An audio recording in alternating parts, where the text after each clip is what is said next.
involuntary plan. Grade in and grade. Dream makes a giddy sound, not strong like rent, feeding a wife, satisfying a man. But could a dream send up through onion fumes, its white and violet, fight with fried potatoes and yesterday's garbage ripening in the hall, flutter, or sing an aria down these rooms? Even if we were willing to let it in, had time to warm it, keep it very clean, anticipate a message, let it begin. We wonder, but not well, not for a minute. Since number 5 is out of the bathroom now, we think of lukewarm water, hope to get in it. That was Kitchen Spell by Gwendolyn Brooks. I looked at her work, I looked at that poem in particular. That was about the traps of domesticity for the modern black woman. My mother and her sister were from a close generation. They grew up around that time. And so for my mother especially, a modern woman, the first one in our family to go to school and be educated in the North, that track was there definitely of empty domesticity, mind you. Empty domesticity. My mother told me a story once. She said that when she went through puberty, when she got her period, my grandmother took her a walk through the neighborhood and they spotted a pregnant dog. And she said, you see that dog? You see how her teats are hanging low to the ground? You see how she looks like one of the most miserable creatures in the world? Don't be out there messing with them boys. That could be you. And so as a young girl, my mother was very afraid of marriage. And that submission that Gwendolyn Brooks talks about, that patriarchy, that modern patriarchy, my mother confronted with violence, extreme violence. That was her answer to patriarchy, that was her answer to racism. Although she bucked domesticity, any attempts at making her domesticating her, she maintained a kitchen space, she maintained a sacred space. All of the mothers in my family did. And those were the spaces where they would tell stories. So I prepared a little space so that maybe I can make something while I speak. Maybe it'll make my mind move the way that hers did when she called me into the kitchen to tell me stories. Now my mother was a beautiful woman, very delicate, feminine, small. And she used her beauty as an instrument of war because she knew that it was disarming to people, that they would take for granted that she was weak because she was small and pretty. And in a way, I think she liked that. She liked to take people by surprise. And as I said, she was an extremely violent woman. And it was something that I completely, I didn't understand it. It disgusted me. The way that she would fight with her men, the way she would knock bitches out in the streets. It embarrassed me. And when Josh talked about separating and taking a different path than your mother, I really thought about that and the aspect of her that I really could not accept while she was alive.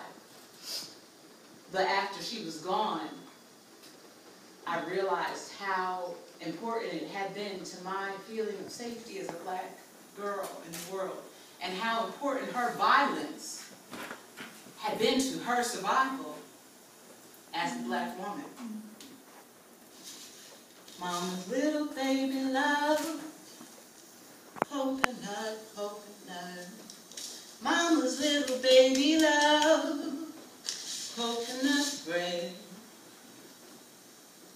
Mama's little baby love, coconut, coconut. Mama's little baby love, coconut bread. They used to call my mama Karate Jane. And I wanted to write a story about her. A story about a black girl who was strong and vulnerable, very emotionally vulnerable. A little girl who nearly got taken from her mother because she had such a violent reaction to poverty and racism that she liked to stab little white boys in the face in school. Until they told her that they would take her away from her mother if she didn't stop. I wanted to write a story about her and the legend of her. And this is one of the stories that I call The Legend of Karate Jane. Thought because I was fine you could try to break me, huh? Try to push me? Yeah, I liked the motherfucker too. I liked him. Silly motherfucker. How's ass feel now, bitch? Try to feel up on me and hit me too? See, ain't no woman could whip me. And a man would have to use his superior strength, you know, and kind of sneak to do it. Somehow get me in tight quarters like he had me. In order to get the best of me, because if I can move, it's a wrap. That joke is finished. And if I could run, if I could jump, he'd have more luck fighting a cat. Because you can't hold me, and every time you try, I draw blood. He had me in the corner of the back of his car, trying to take me farther than I wanted to go. And he figured he'd just take him. And I liked him. So I told him to stop. Sweetly, I told him to stop, and when he wouldn't, I gave him a push. And he punched me in my face. Okay. See, I anger quickly, but I'm a thinker. And like I said, I'm fine, so I knew he was the type of motherfucker to try to mess up my face. I could have gotten away, but not without 2 black eyes and a broken jaw. So I cried. And I screamed softly. I fought him with my legs clenched. I fought him softly but firmly for nearly an hour with him licking my face and groping my breast. His spit stinking under my nose. I knew he wasn't strong enough not to undress me and spread my thighs at the same time. They're the strongest thing on my body. And he left me alone eventually.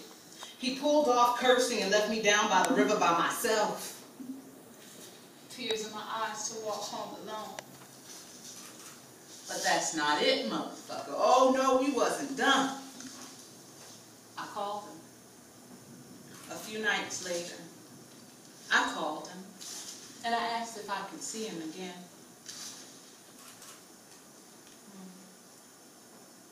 I told him I'd be nice this time. I wore a red wig, fake lashes, and a short white mink my gangster friend had bought me. And hot pants this time. I was sexy. My legs. I walked up so sensual. I told him to meet me on the bridge where we were at before the other night. I walked up slinking like a snake with a fat ass and cobra shoulders. You should have seen me. He smiled as soon as he could see my face. I smiled. He turned to meet me, and I tell you, baby girl, this is what saved his life. He turned back away from me to look at the water. And so I walked up to him, my hand in the pocket of my mink, my finger caressing the trigger of the .22 with the pearl handle. And as I walked up, I didn't even take my hand out the pocket. I just lifted and squeezed, BAM! And I shot him in his ass. I passed him. I glanced back and winked. The look on his face as he fell to one knee. Ha! And I didn't break stride. I heard him call out behind me, but all I gave for answer was the click of my heels on the motherfucking concrete. Then I took off my jacket. That mink that I loved, I took off the jacket, my .22 in the right pocket, and a big-ass rock in the left, and I dropped the whole motherfucker in the river. And kept walking. I bet he would try that with another girl. And I bet he think twice before he ever put his hand on this one again.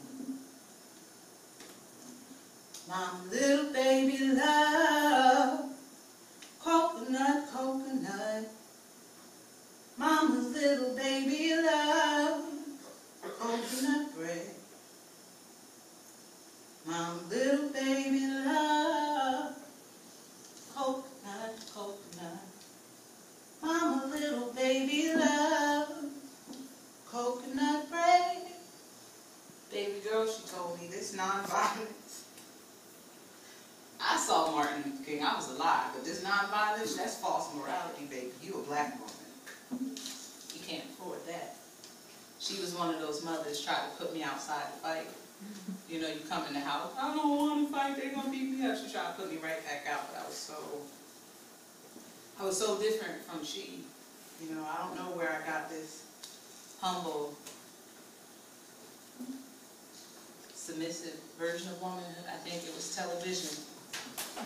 But she put me in karate class to try to give me some backbone, and it didn't work. And it wasn't until I lost her that I realized that her violence wasn't repugnant as I found it. It was essential to her. And those sacred spaces where she told stories, the way that she taught me,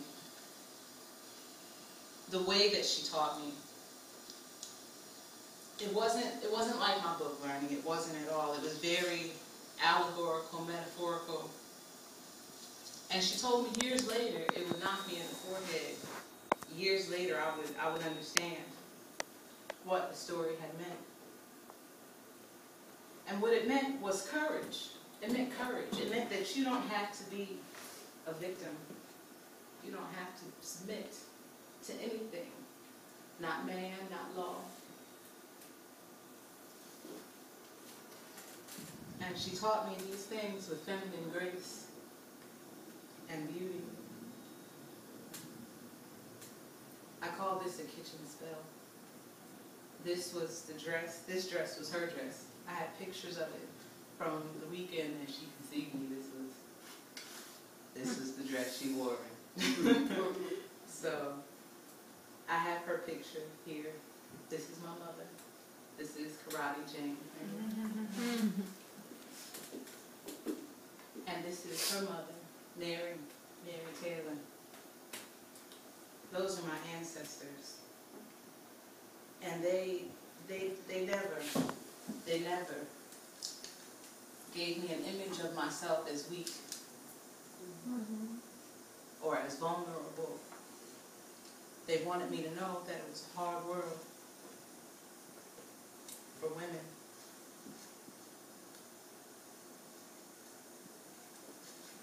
She fails to stand up for herself.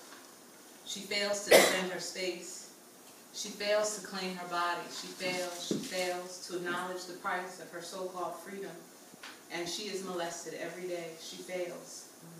And I duck my former therapist. I'm convinced she hates me. She fails.